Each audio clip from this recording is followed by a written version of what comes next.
This is the Lone Crater YouTube. We hope this video helps. In this video, I will show you how to open your Honda Jazz petrol cap.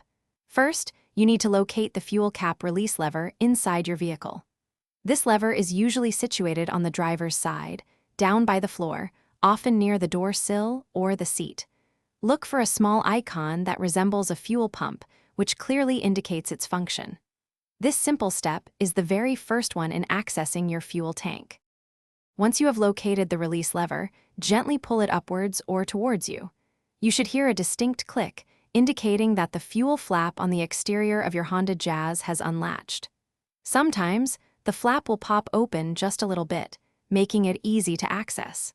This action releases the locking mechanism, allowing you to proceed to the next step of opening the cap itself. Now, make your way to the rear of your Honda Jazz, specifically to the passenger side, where the fuel flap is located. You will notice that the flap is slightly ajar after pulling the interior release lever.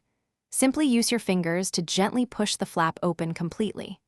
This action will fully expose the fuel cap, preparing you for the final step of adding fuel to your vehicle. With the fuel flap open, turn the fuel cap counterclockwise to unscrew it completely. Most Honda Jazz models have a small holder or hook inside the flap where you can place the cap while refueling. Once you have finished adding fuel, screw the cap back on clockwise until you hear at least 3 clicks, ensuring it is sealed tightly. Finally, push the fuel flap firmly shut until it latches securely into place. Thanks for watching. Consider subscribing if we helped you.